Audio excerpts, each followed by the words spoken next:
People in my community are hurting. They're being swept off the streets by men in masks who refuse to identify themselves. That being done without due process. They're being thrown in cages, little human beings in cages. But aren't you still entitled to due process? Absolutely. That is habeas corpus. That is what America is about. It's a privilege and honor to be joined today at the Grown Table by Robin Peguero, who is running for Congress.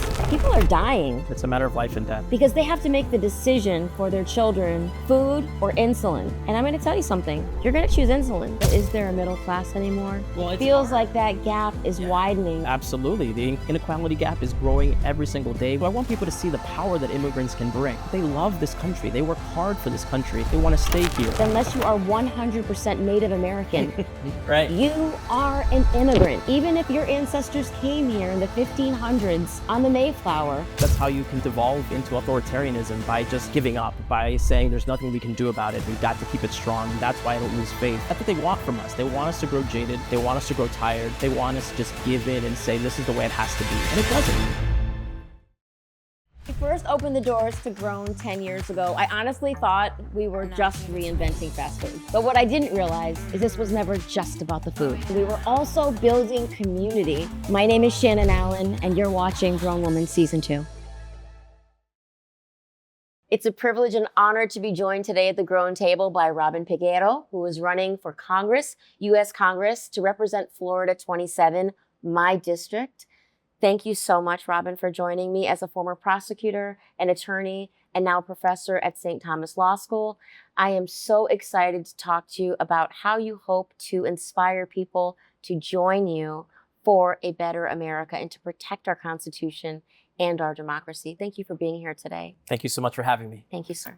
Welcome to Grown Woman. Thank you. Oh my gosh, it's a pleasure. And by the way, thank you also for being a loyal Grown customer. Oh, I love it here. Love the food here. I'm here all the time. I posted, you said, visiting a Black-owned a restaurant, small business in my district. Absolutely. Yeah, so Florida 27, I am in your district. That's right. I am in your district, but I am worried about America. Yes. And I think a lot of people right now, the kinds of conversations that we're having at the dinner table, at the AAU games, at church, I'm hearing about it in church even, in the lobbies of the doctor's offices, we're hearing there's a lot of polarity in the thought process. It feels like we're living in two Americas. What are you seeing? Yeah. Well, and it's why I decided to run for office, which is my first time running for office, but I was just fed up with what I was seeing the direction of the country going. We're 10 months into the president's second term, and people in my community are hurting. They're being swept off the streets by men in masks who refuse to identify themselves. That being done without due process. They're being thrown in cages, little human beings in cages, for a long period in Alligator Alcatraz. And these weren't even just people who were undocumented. Thank God for the Mikasukis. No. And thank God, that we were able to get that place to start the process of getting to be shut down. But they're just going to build another one. They've already talked about building another one in northern Florida because this is their project. Their project is to get rid of folks who have been a part of this country for decades, who have contributed to it, who uphold our economy, who pay their taxes. And the most important part is people who have no criminal history, right? We all can maybe get around the idea of deporting people who are violent criminals. And as a former prosecutor, I believe that, once you harm our community in that way, you hurt somebody, you kill somebody, you've absolutely lost the privilege to be in this country. But aren't you still entitled to due process? Absolutely. That is literally habeas corpus. You need bring the body. That is what America is about. That is what our democracy is about. That even when a crime is committed, there is an opportunity for you to work with your attorneys and to be able to have the presumption of innocence. Absolutely. The until procedure proven guilty needs to be followed. And as I mentioned, as a homicide prosecutor, I always took heart in whatever result the jury came back. It could have been not guilty, guilty, but I felt confident in the result because we at least followed the process. People had the rule of law that we used to follow in this country. And unfortunately now that's thrown out the window. The president doesn't follow due process. And we need our people in our community to realize that there needs to be a check on what he's doing. We need to flip the House so that the Democrats can take it over and limit the damage that this president can do in the last 2 years of his second term. So you're talking about checks and balances. Yeah, what we need again is a strong party, an opposition party that is going to take over the House and be able to limit what this president has been doing. Because it's not only just, going into our communities and sweeping people off the streets without due process. It's also the fact that they're taking away people's health care, right? That we're in a government shutdown right now, and ACA subsidies are going to expire, and people's healthcare bills are going to literally double and triple. And this district has the highest number of ACA enrollees in the entire country. And the Congresswoman is doing absolutely nothing about it. And that's why I decided to run against her, and I'm going to try to get rid of her so we have somebody there who actually cares about the people and won't harm our community. When I hear the Affordable Care Act, I automatically think about my original home state, which is the state of Connecticut. And for families that live below a certain threshold of income, they receive Husky insurance. And Husky insurance has been a lifesaver for families. And so now Connecticut is obviously a blue state. We have an incredible governor there. Shout out Governor Lamont. And people still care that their neighbors are able to make it. I don't think people understand that this attack on the Affordable Care Act is a ruse. We're hearing these thoughts about, well, I want to find my own doctor. You can find your own doctor. Right. But what we're talking about is that people in your neighborhood, people in your community that ordinarily would not be able to afford to go to a doctor without insurance are now not going to be able to go to the doctor, or their only option will be going to the emergency room and racking up bills that they may never be able to pay for. And that puts a strain on the system. I'll never forget when our son was first diagnosed with type 1 diabetes. That was before President Obama was in office.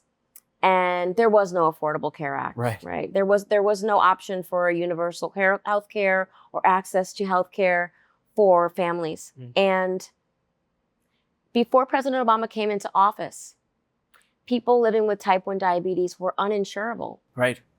That was one of the first strokes of the pen, because he and Joe Biden had relationships with families who had been suffering for years with type 1 diabetes with no support. That's right. I remember going to Disney, and we were there. Actually, my husband Ray was with the Boston Celtics, and we were playing against the Orlando Magic, and it was this series. And our son Walker was newly diagnosed.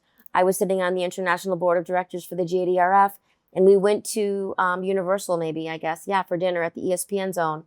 And we were getting ready to sit down as a family. It was Walker's birthday. We were going to have a family dinner. And the young man at the hostess stand grabbed my hand. And he said, "Mrs. Allen." And I said, "Yeah." And I didn't know how he knew my name. And he said, "I just want to thank you." And I said, "Why are you thanking me?" And he said, "I want to thank you for your advocacy for children living with type 1 diabetes." And I said, "My God, I'm like so grateful and honored to be able to be an advocate and an activist, and for Ray to be able to use his platform to let more people know about type 1. And I said, "Do you have type 1? And he says, "Yes." And I said, "How old are you, if you don't mind me asking?" And he was just turning 20. And I asked him if he was going to college. And he said, "Going to college?" And he said, "I worked 3 jobs just to be able to afford insulin." Wow. Right. And in that moment, I realized people are dying. Absolutely. It's a matter of life and death. Because they have to make the decision for their children, food or insulin. Yeah. And I'm going to tell you something. You're going to choose insulin. Yeah, your life, you have to, right, to survive. And so the world has changed since then. Yeah. Now families that have loved ones with type 1, type 2, with non-communicable diseases are able to have the benefit of the blessing of the Affordable Care Act. And by the way, correct me if I'm wrong, more families living in red states are beneficiaries of these kinds of services than anywhere else. It's insanity. So number one, Democrats were able to pass a cap on insulin, right? So that it's not $35 a month, right? Exactly. No more than that. We got to keep negotiating with prescription drug companies in order to make sure that middle-class families aren't feeling it on every side, right? There's rising costs in terms of your premiums for insurance health, but then also your property insurance, food, electricity, food, groceries are going way high up. When we talked about immigration, what's it like when we deport people who are sustaining our agricultural sector? If you're worried about grocery prices being high, they're just going to keep climbing if we keep doing that, right? Hospitality, transportation, construction, data processing. Absolutely. We're talking about people that are, I witnessed something the other day. I read something about a a gentleman that I believe was either the head of schools or a superintendent of schools. I believe a Haitian American. I wish I knew his name, and I'm so sorry. I'm so sorry. That was deported. Right. Been here for years. Beloved, right? Beloved. Every single person was saying, this person is a man of integrity. Yeah. He made our school system, our school district, our school what it is. What are we doing? Yeah. And the thing again is like, these people, including my opponent, Congresswoman Salazar, they're so intent on trying to hold on to power that they've lost sight of what's important, right? She knows that there are people in her community who are being swept up in these raids, and she can't say anything because if she does, the president might come after her. She doesn't want to draw a primary opponent. She is so fawning over the president. She votes in complete lockstep with every single thing he wants her to do, including taking away people's health care. So this big, beautiful bill, ugly bill, I like to call it, that they passed, 100,000 people in this district are going to lose their Affordable Care Act, their Medicare, and their Medicaid as a function of that vote that she took. And what does she do it for? She did it so that she can give tax giveaways and tax buyouts to billionaires and to corporations, right? And everybody in this country who's worked hard and earned their money deserves to keep their money. What should happen, though, is that people need to pay their fair share. And what we need to do right now is inject relief to middle-class working families who are the ones who are struggling so very much. And on top of it, not to take away their health care at a moment when they're already facing all those rising costs. I mean, let's be real. Is there a middle class anymore? Well, it's feels hard. like that gap is widening. Absolutely. The inequality gap is growing every single day. We have a minimum wage that hasn't been raised in over a decade. That's insanity. That's wrong. We have salaries that are staying stagnant, super way too low, and prices, as I mentioned, of course, skyrocketing, going way too high. And then the president is also introducing tariffs. Tariffs one day, tariffs off the next day. You don't know whether a price of a car is going to be $15,000 more expensive from one day to the next. And she votes to let him to continue to do this. So we need somebody who's actually going to look out for members of our community. And so, Robin, you are running for Congress, for U.S. Congress in Florida 27. Because you are hoping to provide better. Yeah. And, currently you're obviously a professor of law at St. Thomas Law School. That's right. Which is amazing. And the kinds of things that you're talking to your students about when you're there and you're talking to young people, are you able to get through to them about the reality of our current situation?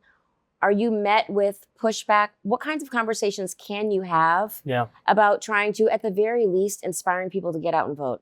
Yeah, so I let them know that, I provide for them actually registration forms, voter registration forms and stamped envelopes so that they can go ahead and mail them in with ease. And of course, in the classroom, I don't talk about anything partisan, but what I do talk about is how they can use their law degree for good.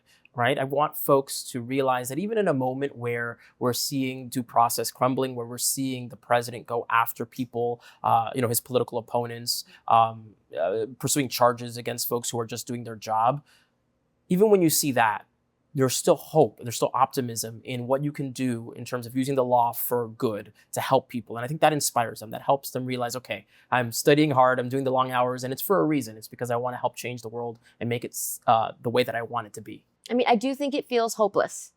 It can. Right? I think it can feel hopeless, and I don't want to lose hope either. I mean, I said to you earlier, do we just throw the whole thing out at this point? Because it doesn't feel like, for half of the country, it doesn't feel like an America that they recognize. Yeah. And you tapped on something earlier that I think is incredibly important.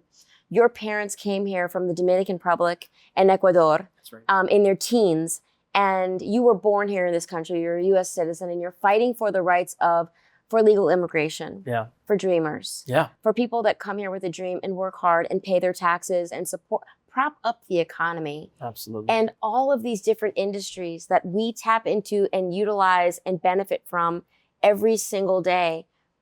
Sitting here as a child of immigrants, and you have birthright citizenship, how does it make you feel to hear that the current administration is trying to erode something that it's a promise of America? I so often think about the Statue of Liberty, right? Give us your tired, your poor, your huddled masses yearning to be free. America is an asylum nation. Absolutely. Or at least it was 10 months ago. Right. How can we keep our promise to the very best of us? Yeah. Because America is a nation of immigrants. Yeah, absolutely. I think that what makes America beautiful is that what binds us is that we all believe in a single idea, shared ideals of equality, freedom, and democracy. We're the first nation to be built around all of us agreeing with these values as opposed to maybe a similar ethnic identity, right? We are a melting pot. Everyone gets to bring their culture to this country, and yet we're all the same because we believe in this thing called democracy, and we've got to maintain it. We've got to pursue it. We've got to keep it strong, and that's why I don't lose faith, because I think that's how you can devolve into authoritarianism, by just giving up, by saying there's nothing we can do about it.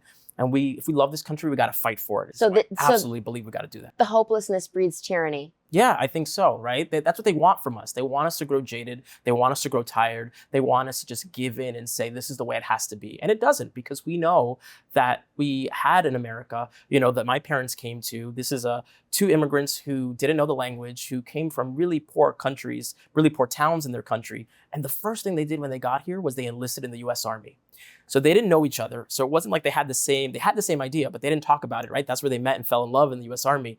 They just both thought, I want to become a part of this country, and the best way to do it is to sacrifice and serve my country right from the first moment. And so I want people to see the power that immigrants can bring, right? They love this country. They work hard for this country. They want to stay here. And for those who have committed no crimes, who are propping up our economy, who have paid their taxes, they deserve to be here. They're our neighbors. There are housekeepers. There are landscapers. There are teachers. There are superintendents. These are folks who are our friends and colleagues. There are doctors, there are lawyers. Absolutely. Right? They're CEOs of the companies where we go. Yes. And I think that's gotten lost. I think that there is this bizarre messaging, this perverse messaging, that people that come to this country for a better life are criminals. And it's so hurtful. Absolutely. And it's so crass. And I do think that it's racially motivated. There is this implicit bias that people that are Black and brown are somehow not American.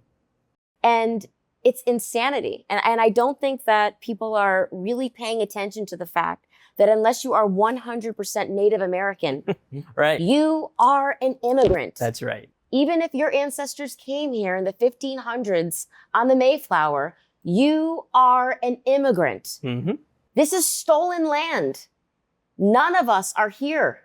None of us are here except the Native Americans. And thank God for the Miccosukee tribe that says, not going to happen. Not on our land. Yeah.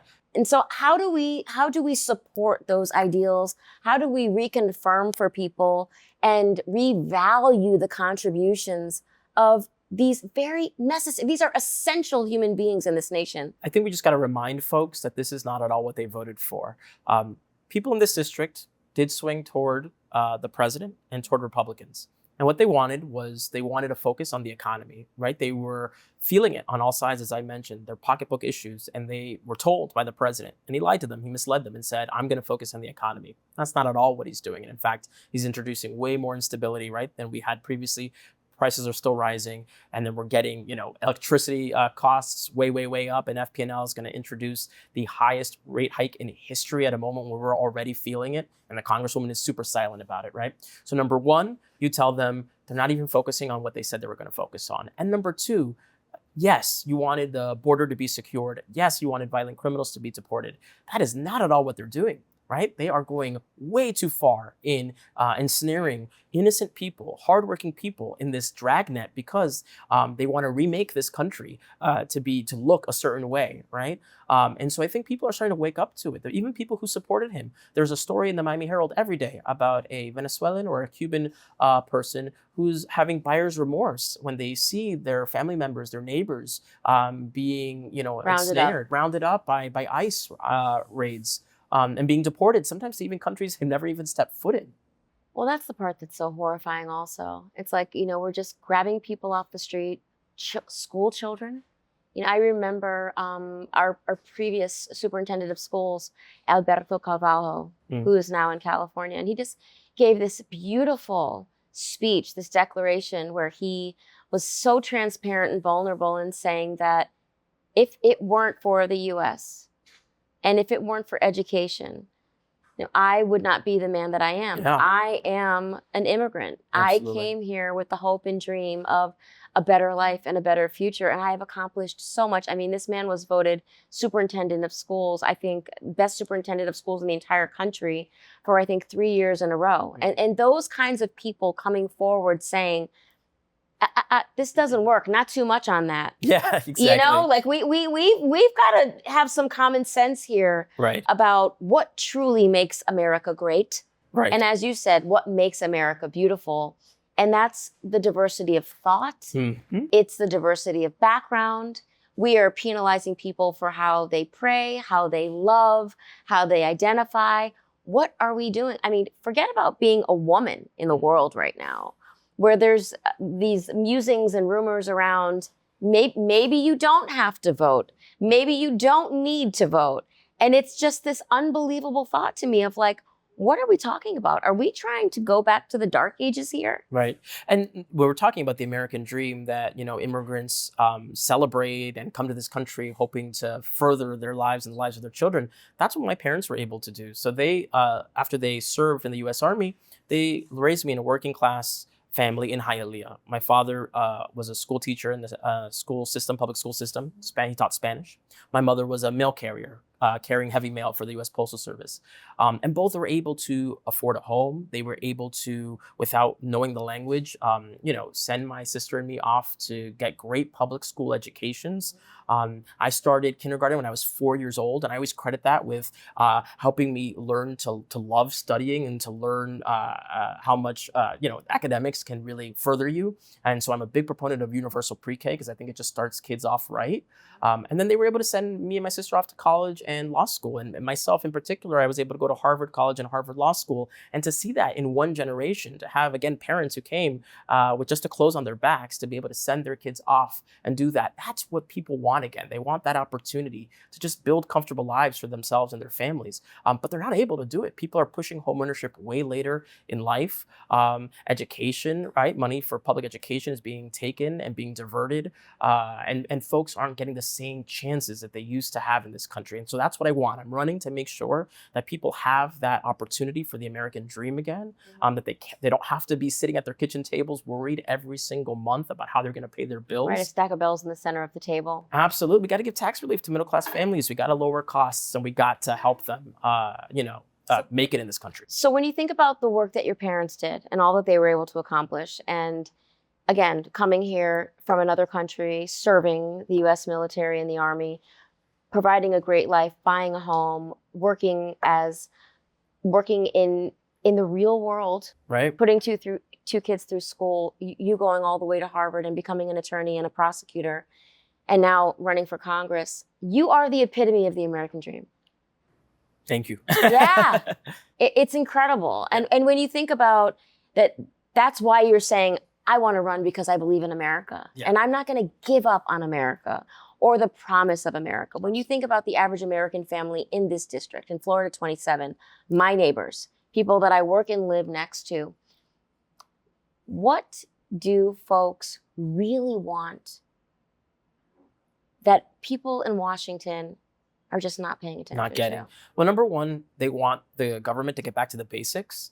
What they're doing, unfortunately, is that the government's too big to be in our doctor's offices. They're too big to be in our bathrooms. They're too big to be in our bedrooms. They have no business telling us what to do in our private lives, right? So we got to shrink government in that respect, and they got to get back to what they do well, which is protecting us from enemies, both foreign and domestic, right? And I did that as a prosecutor, helping to keep these streets safe. But then they also got to give us a fair shot at the American dream. And that's what we need. We need programs and assistance and tax relief for people who are struggling day to day. We need prices to come down, and we need salaries to go up. And we need to do no harm at the very least. So not only are they not giving us that, they're ripping away people's health care at a moment when they can barely even afford it. And that choice that we were talking about earlier about feeding yourself or surviving, it's not really a choice. You have to take care of your health. And we need folks or many people in Washington to realize again that is their mission, right? To take care of their constituents, to not allow them to die, to be killed, to be hurt, to get sick, and to have no recourse, but to allow it to happen. That's what we got to get back to doing. When you think about your parents and, serving the U.S. Army, they're swearing allegiance not to a person, not to a party, but to uphold the Constitution of the United States of America. Yeah. That's it. Yeah, and I made that same oath when I became an attorney and when I worked in Congress as an investigator on the January 6th committee. I started in Congress actually 20 years ago, right out of college, as a junior staffer, and I worked my way up over the course of 20 years on and off to chief of staff for a member of Congress. So I know how Congress works, and I can be a congressman on day one. But their service was to the Constitution. And that's what I see my role as a lawyer as well. And unfortunately, I think we've lost that. People have become beholden to either our leaders, to their political party. My opponent in particular, Congresswoman Salazar, she does whatever the Republican Party tells her to do. She gives them their votes, or her vote, for free. And this is a very valuable vote in a closely divided House. And time after time after time, she's not getting any sort of concessions from the administration on immigration. She's not getting anything in return for the district for her vote. She just gives the vote away for free. And I think that's really abdicating her responsibility as a congresswoman. We need somebody in there who's actually going to look out for the community as opposed to looking out for her party bosses in DC. And what do you think about the kind of congressperson that you hope to be? Yeah. When you're thinking about that role and starting on day one, to be able to represent the people in Florida 27, what is going to be the determining factor for you to motivate you every single day to do what folks are desperate for you to do? I'm always going to, go back to thinking about my parents and that initial service and sacrifice of them enlisting in the Army. It's why I've always chosen only public service at every point in my career. And that's going to continue to motivate me. I want Democrats to be the party of patriotism. Some people think that we're not, and we love this country so much. That's why we care. That's why we want to make sure that our community is thriving and surviving and not struggling. It's because we love this country. We can see all the benefit that it's given people like myself and my family. And so I want that for other folks. I'm going to keep that foremost in my mind. And I'm never going to forget about the struggles of what it's like to grow up working class. When we first started out, we were all shoved into one bedroom apartment, all four of us. We've had to balance our budget. We've had to live paycheck to paycheck.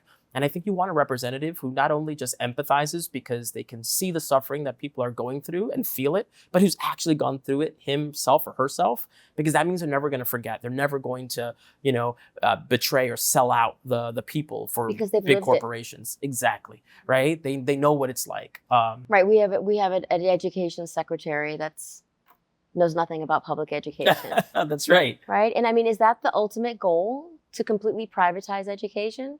Because it feels like a lot of these buckets that we're talking about and we're discussing, the goal is to privatize them. Privatize healthcare, privatize education, privatize transportation. Who loses? Yeah. If we privatize all of those things, who loses?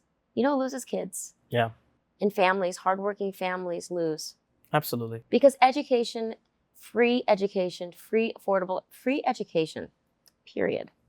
Public education should be the right of every American child. And you know what it is? It's a moral issue, it's a moral imperative, but let's just talk about our, safety, the dividends, the return on investment, right? Because some people are like, what does it mean? How does it help me? Okay, that I educate someone else's kid, that I pay taxes. Really saying that? Potentially. I grew up in public education. You grew up in public education. My father's a public school educator. Yeah. I mean, what are people actually thinking that children should not have access to public education? Well, they don't want to pay taxes for it, right? And the thing is that if we care about crime, that right there, giving kids education, the crime rate goes down, right? If they have an education, they're able to support themselves and their families. Again, that crime goes down, the economy grows, right? We have a stronger working class and a stronger middle class. These, again, if you have no heart, right? And you just don't even care, you want to know how is it going to impact me and my pocketbook, these issues will pay dividends down the road. It all starts with 4, 5-year-olds, right? And getting that head start in a good public education system and not diverting resources, right, to private schools, not leaving our public education, schools to crumble. I went to Barbara Goldman Senior High School, and at the time it was a D school. It was an overpopulated school, 5,000 kids. My graduating class was 1,000 kids. But I was able, to get a great education there. I was able to graduate as first in my class, and that helped me. That helped me to be able to advance. And I love public education, right? It made me. I wouldn't trade it for anything. And that's what I want for folks. I want great public education for everybody else as well. And unfortunately, we're heading towards, as you mentioned, a place where we're losing faith in the public good. We're losing faith in institutions that are meant to be the backbone of our country. So do you think that people that think differently than you and I, that aren't like-minded or even aligned in our thought process, just don't want to pay taxes? Because my question is, you have to drive down the roads. Right. Right. You need someone to be paid for air traffic control. Mm-hmm. God forbid something happens. You want the firemen to show up. You want the first responders running in.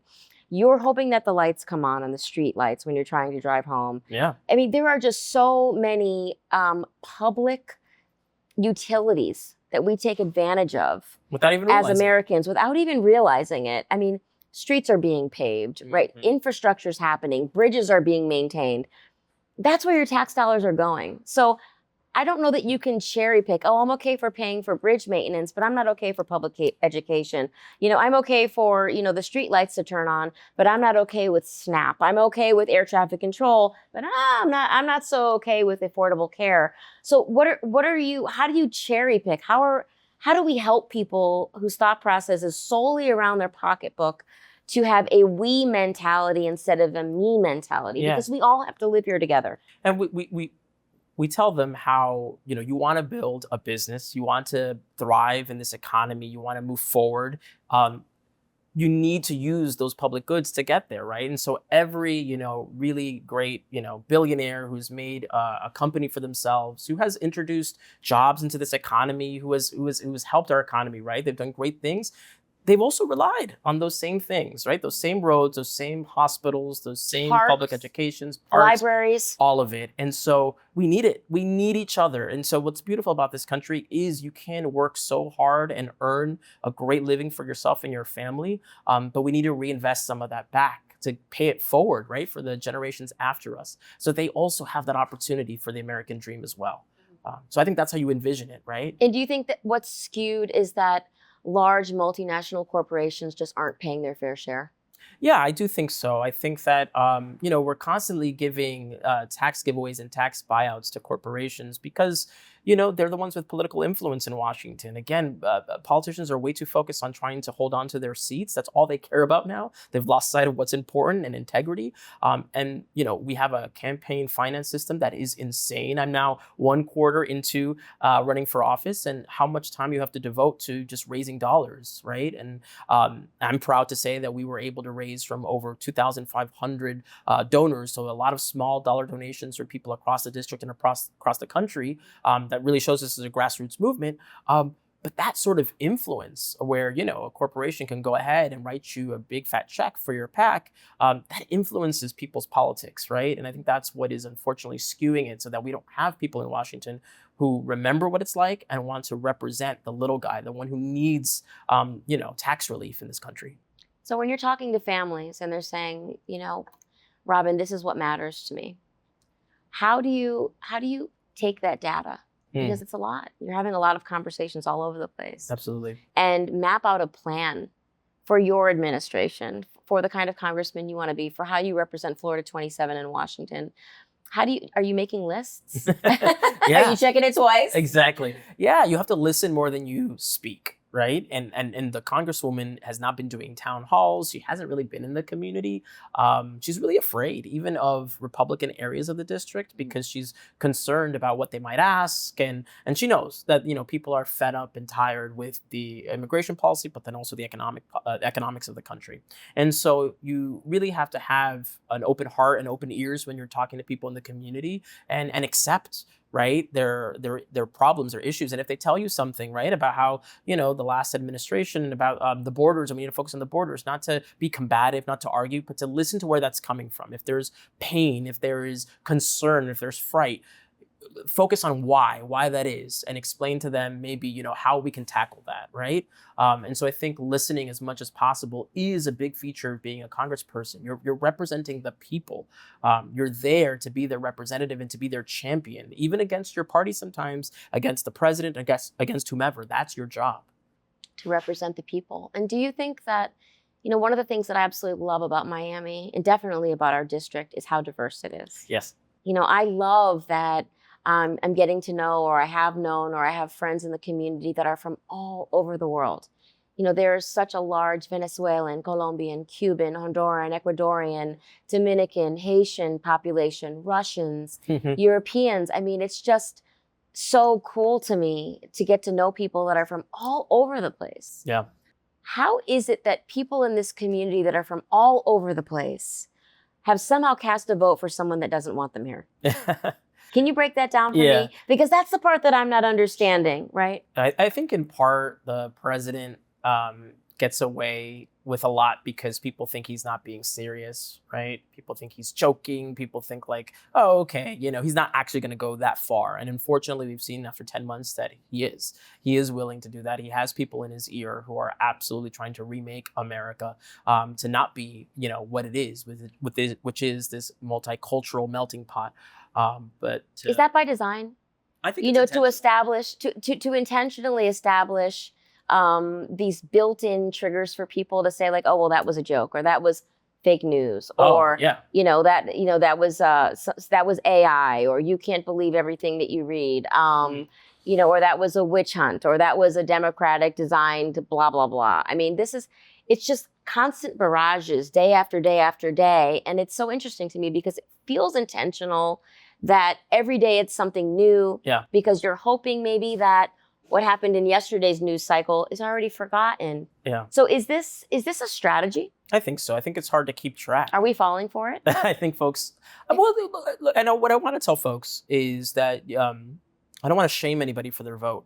And in fact, I think that's great. Yeah, I want them to vote for me if they voted for President Trump, if they voted for even Congresswoman Salazar previously. I want them to say, you know what, we need some checks and balances. We need somebody on the other side right now to kind of correct what's going on. So I don't shame them. What I tell them and what I strongly believe is that they were misled, is that the president said he was going to focus on certain things. He said he was going to do certain things, and then he's not. He's taken it way too far. We need to course correct. And so I do think folks, when there's such a barrage of, it's hard to keep track. It's exhausting. You want to tap out. You want to get jaded and say, forget it. I can't change all of this. It's out of my control. That is the way that we, descend further and further into authoritarianism, and we lose our democracy. And so I want to revitalize people. I want to re-energize folks. We want a new generation of leadership, a young generation of leadership, right? We don't want folks who are dying in office, who are holding onto their seat to the last possible moment. And we want young people to get inspired and believe in the democratic process. And part of that is just having young people like myself, run for office and let them know that, this is our country too. We're going to inherit, Gen Z in particular, they're going to inherit, what we leave behind. And so they have a say in what's going on. So when we say things like protect our democracy, what do we really mean? Yeah, I think that, we got to make sure that people have the right and the ability to vote. We put way too many barriers in front of people, right? Are you talking about gerrymandering? Yeah, gerrymandering and all the impediments they put to getting registered to vote, right? We should have things like same-day registration or even opt-out registration, so people are automatically registered who are U.S. citizens. If we're talking about gerrymandering, absolutely, instead of people choosing the representatives, gerrymandering is about the representatives choosing their voters. They get to decide, the boundaries of where they want to run based purely on whether they can retain their seat or not. That isn't democracy. We can't have a game, right, in the middle of the game having the rules be, thrown out and we're developing new ones on the fly. And that's what a lot of Republicans across the country are doing when they're redistricting in the middle of, we used to do it always in the during the census every 10 years. And now it's in the middle of the decade. They're trying to do it. And it's all just to retain power. That's not what America's about. We're about democracy. We're about one person, one vote. We got to get back to that so that people feel confident in our democratic process. We're about honoring whoever won. Absolutely. Right. Yeah. If it's a fair election, we're about honoring whoever won. I've always loved people who concede. And I remember when I first got really interested in politics, it was during the election of 2000. I was 15 years old, and Al Gore, it was a very close election. There were legal battles. And then when the Supreme Court decided and said, no, we're not going to continue counting, people told Al Gore, continue fighting. Say this is wrong. Say, we got to keep pushing. And he said, no, the way our system works, once we get to the Supreme Court, it's done. They've decided it. They ruled against me. I'm going to concede.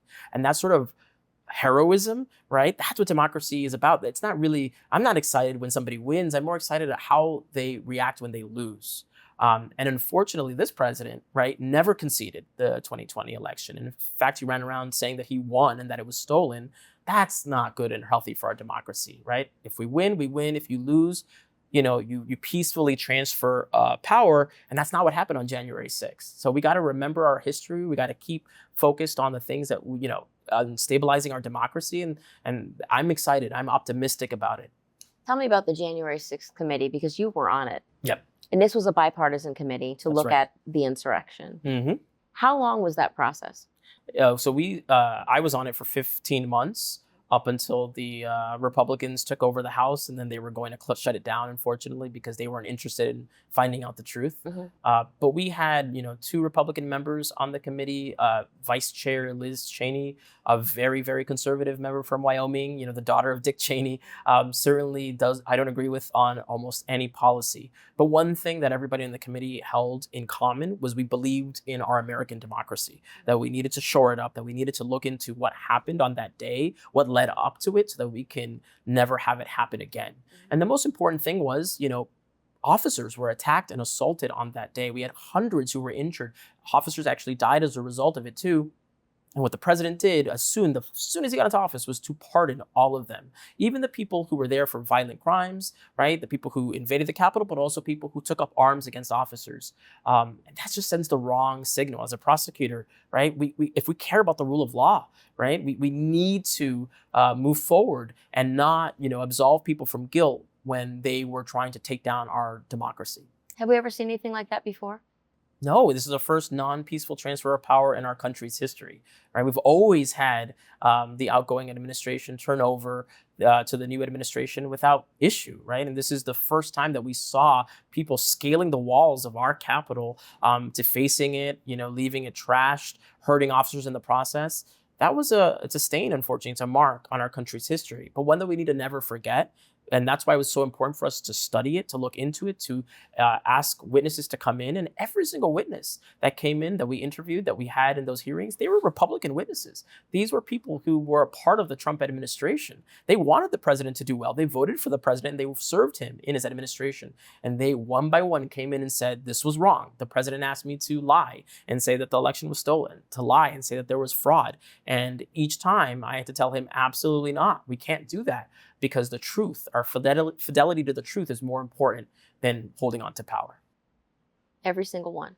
Yeah, every single one were Republican witnesses. So these weren't witnesses who were Democrats. These were people who, again, supported the president and stood in the breach and stood up to him and said, no, we're not going to go along with this. I think a lot of people think that the stories that we're told are being shaped by news programming and certain networks, and that the media in general is bad and cannot be trusted. And I think people forget that the president and his administration actually had a media empire. How do we give people confidence that there is fair and impartial news in the world? And if they don't have confidence any longer in our American news programs and in the networks and the stories that are being told and journalism in general, where can they go to hear news that may not have a bias on it, Democratic or Republican? That's my concern, that people are in silos, right? They're watching the news that they want to watch that confirm already their beliefs, and they're never hearing the other side. And so one thing that we got to do as Democrats is go on those channels, right? To just show up at the very least, to meet voters where they are. Because I think it's a lot harder to, paint you as a boogeyman when they can see you as a real, live, breathing human being in the flesh. And we can go on there and combat some of the misinformation and say, no, that's wrong. This is what Democrats are about, right? We're not socialists. We're not, soft on crime. We do care about, keeping you safe and your families safe. And that's exactly why we want you to have healthcare. Right. We want you to have access to all of this. And so there is sometimes this inability or, reluctance to go on those channels, to say, well, I'm not going to go on those podcasts. I'm not going to go on that radio show because, they already think differently than me, or the radio host is going to give me a bunch of gotcha questions. But I think that people really, credit you when you do that, when you face an opposition and you at least show up and take the questions and say, hey, I disagree and here's why. If you engage in that spirited debate, you're going to peel off some of those voters who may disagree with you, but think, that was a tough person who came in here and withstood, that tough questioning. Do you think we've gotten to a point where it's just entirely too combative? I mean, sometimes I watch what's going on in the world and I'm like, you know what? This is just, the polarity is insane. the mudslinging, the name calling, the swearing. It feels very low vibrational and base for me. I mean, just watching it as a human being, there's a lot of things that are going on currently that I don't think are presidential. Yeah, yeah. Truly. Absolutely. That are not befitting of the office of the president of the United States, in the most powerful office maybe in the world. Feels like there's a lot of innuendo and elements of this that I don't know that the president of the United States should engage in, or to, at the very least, should be the instigator of.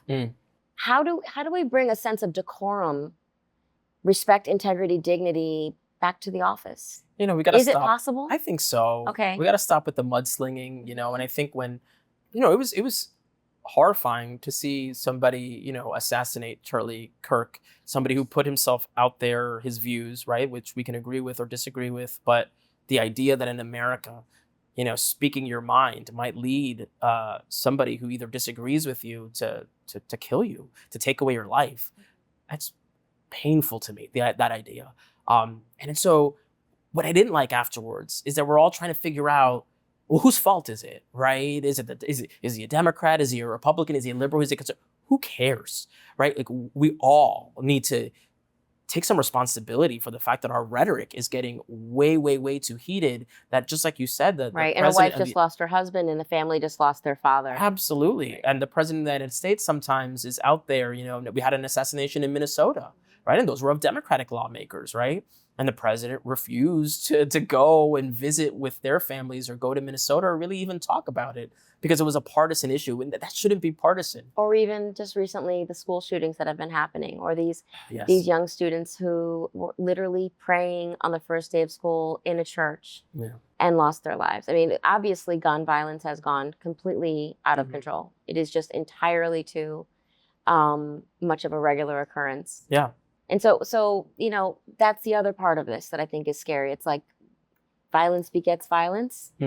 How do we take the temperature down, get people back to the table, regardless of whether or not they're Democrats or Republicans or independents, and have a real conversation about how we build back America to be the democracy that we all know it can be? Yeah. That works for every American. I think that's right. We got to stop seeing each other as enemies. And I think that's the problem. It's a game. So again, if politics becomes a game you're trying to win, you're trying to hold on to your seat for dear life, right? Then you want to cast the opposition as demons, as enemies, as, people who we shouldn't trust, respect, see them as other. And that's the problem. I think that, we have folks who are holding onto their seats for far too long, who care too much only about power, who don't care about actually coming together to find solutions for the American people.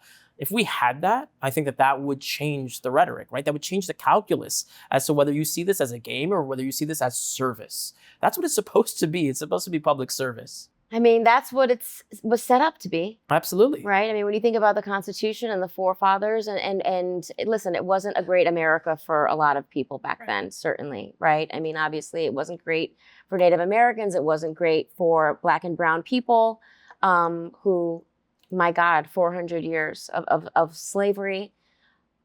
It wasn't great for a lot of people. Right. But it's the America we have. And if she's worth saving, it's going to require all of us to figure out ways to have conversations, the difficult conversations, but be willing to come back to the table again and again and again. And I think part of this is an us versus them mentality. And it sounds to me like what you want to do for this district and for the state and even for the nation is to remind people that we're neighbors. Yeah, we're all in it together. We're all in it together.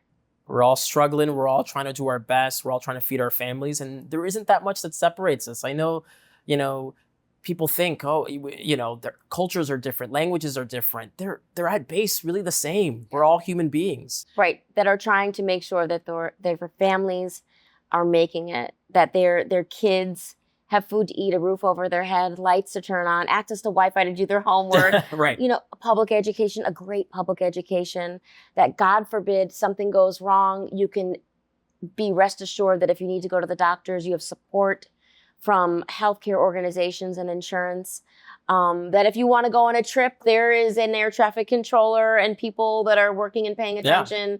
I mean, there's been such an assault on, I think about this a lot. There's been such an assault on highly qualified, credentialed people that have real experience and degrees to back it up, where people are feeling like, oh, well, you can't possibly be qualified for this, Robin. Right. You must be filling a quota. DEI, right? It's become a dirty word, and if you ask people what DEI is, most people don't even know. They don't even know. No, and that's hard, right? We have our own Supreme Court Justice, Ketanji Brown Jackson from Miami, local girl, went to exactly. Harvard College, Harvard Law School, a brilliant, brilliant person. And they call her a DEI hire, right? And so it becomes that we can never be qualified for them. It doesn't matter what we attain. We're always relegated to sort of the second class sort of, place. We couldn't possibly have earned, any of our accolades or achievements because of the color of our skin or the language we speak at home or the way our last name is pronounced. And that just isn't American, right? We have to reject it. We got to. We have to reject it. And we have to stand in our power and stand in our collective consciousness that there is a better America. There is a better version of America where people feel and are seen and heard and are cherished. We got to fight for a republic if you can keep it, right, is what they say. And Martin Luther King, the moral arc of the universe is long, but it bends towards justice. I always really believe that we are moving toward a more perfect nation. We are moving toward improvement. And sometimes we take a couple steps back, but we're always going in the right direction. And so I want to be a part of that change. I want to help move us forward and remind everybody of what we can be when we work together as Americans and we don't see each other as others.